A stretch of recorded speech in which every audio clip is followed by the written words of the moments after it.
पहले इस किताब के लिए चंद्रदेव जी को बधाई। इसका लोकार्पण शायद दिल्ली यूनिवर्सिटी में हो चुका है, लेकिन फिर भी हमारे विश्वविद्यालय में पहली बार ये किताब दिखाई पड़ रही है, बहुत ही खुशबू की।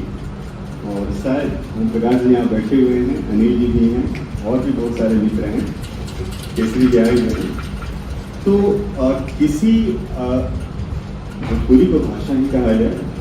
भाषा पर कहने कोई मतलब नहीं है। तो कहने का मतलब कि यह किताब जो है माटी का बर्तन, मुझे अच्छा लगा कि दिल्ली में रहते हुए चंद्रदेव जी ने मतलब भोजपुरी में कविता संग्रह लिखा, पहले ही काम करते रहे।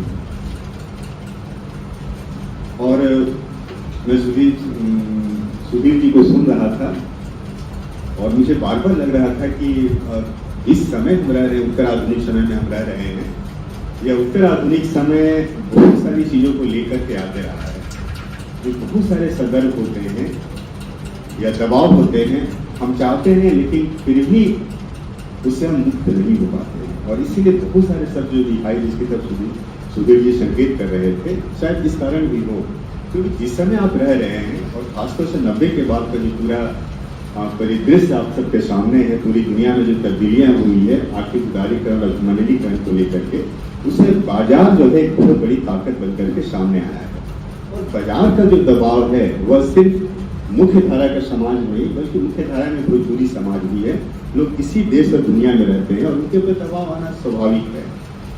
आप गौर करेंगे कि जब कोई भी किताब आती है, चाहे कहानी संग्रह हो, कविता हो, या किसी भी जबान की हो, तो सबसे पहले उसका जो मुख्य मतलब वो बात होती है कि वह अपने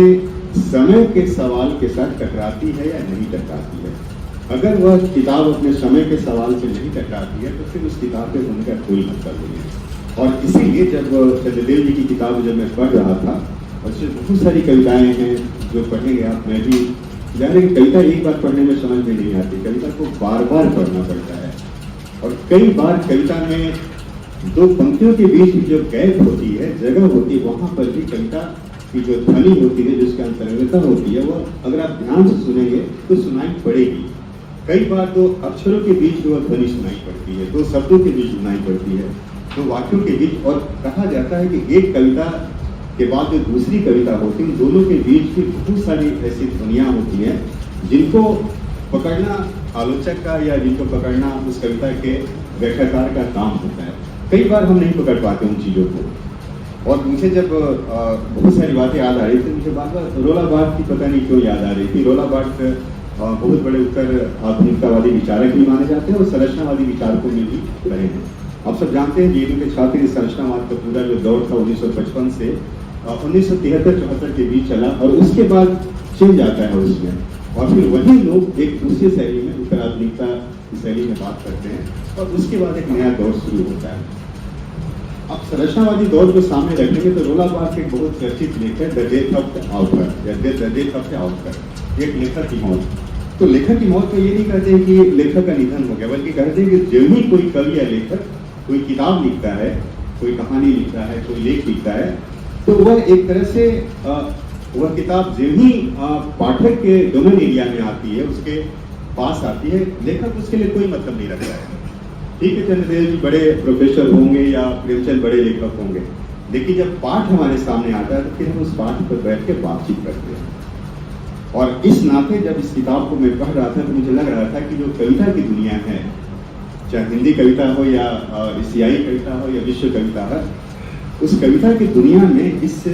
जो ये कविता की किताब उसका क्या महत्व होगा। और तब मुझे लगा कि साहित्यकर्ता क्या है। आपके सामने बहुत सारे आलोचक होंगे कि साहित्य की जो सबसे बड़ी भूमिका होती है, जो मैंने पहली बार कहा, शुरू में कहा, वह अपने समय के सवालों से टकराता है। हमारे समय के जो भी सवाल है, और चाहे सांप्रदायिकता का सवाल हो या आर्थिक मसले हो, स्त्री का सवाल हो या दलित का सवाल हो या आदिवासी समाज का सवाल हो, जो आज का हमारा समय है, जिस समय में हम जी रहे हैं। मैं देख रहा था इस कविता में जाहिर है कि कभी बहुत सारे सवालों से नहीं टकरा पाएगा। होता है कि कोशिश करता है कि समय के सवाल से टकराए, लेकिन अगर वो एक दो सवालों से भी टकराता है अपने समय के, चाहे स्त्री के सवाल हो, चाहे सामाजिक संस्कृति में जो तब्दीलियां हो रही है हमारे सामाजिक व्यवहार में, तो यह भी बड़ी बात होती है कि आप कैसे बारीकी के साथ जो शब्दों में जो तब्दीलियां हो रही है, जो हमारे व्यवहार में जो तब्दीलियां हो रही है, बदलाव आ रहे हैं, उसको कवि पकड़ पाता है कि नहीं पकड़ पाता है। तो कहते हैं कि कविता में भाव और विचार का इतना मतलब वो जटिल एक तरह से मतलब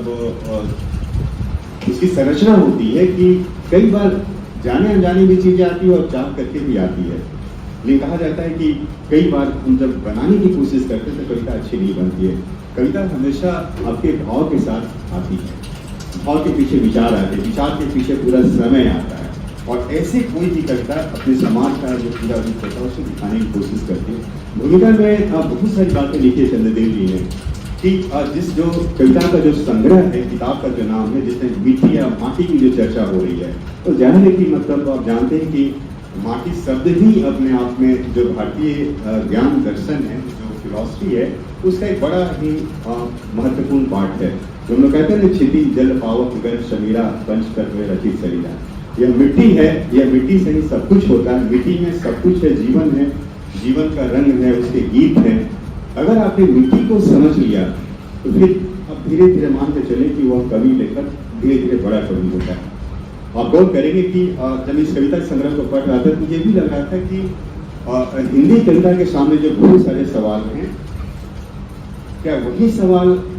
भोजपुरी के कवि के सामने या भोजपुरी समाज के सामने भी वही सवाल है। जाहिर है कि हर दौर में आप गौर करेंगे कि दुनिया में भी आज के जो सवाल हमारे राष्ट्र के सवाल, देश के सवाल हैं, उन सवालों से पूरी दुनिया के लोग जूझ रहे हैं, टकरा रहे हैं। ऐसा नहीं होता है कि हिंदी में कुछ और हो रहा है, भोजपुरी में कुछ और होगा।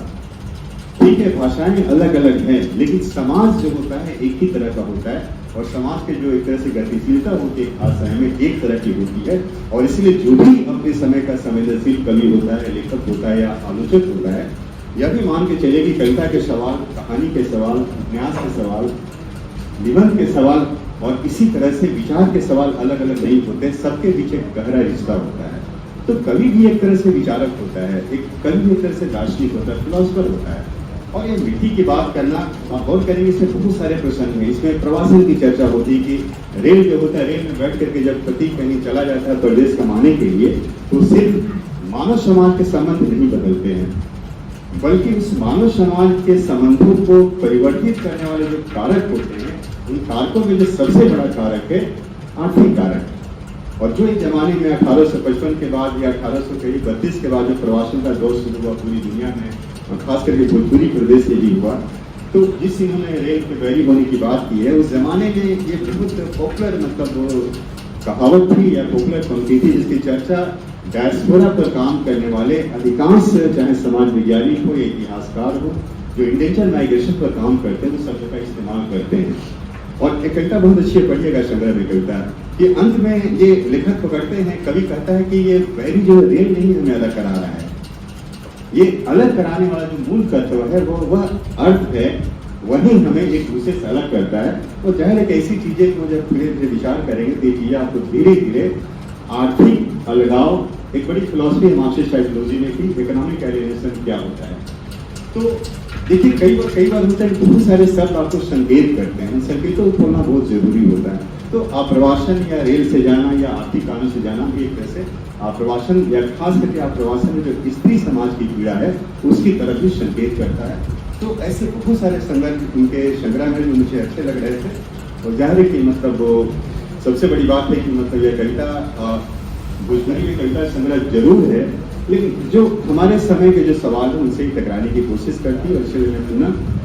चंद्रदेव यादव जी को बधाई देना चाहूँगा कि उन्होंने एक अच्छा कविता संग्रह ला करके कम से कम, ठीक है कि आप सब बहुत सारे हिंदी के पाठक हैं, लेकिन हिंदी और भोजपुरी में कोई फर्क नहीं है, फर्क तो है लेकिन आप सब समझ सकते हैं पढ़ेंगे तो पुनः मैं उनको बधाई देता हूँ और अगली किताब में शुरू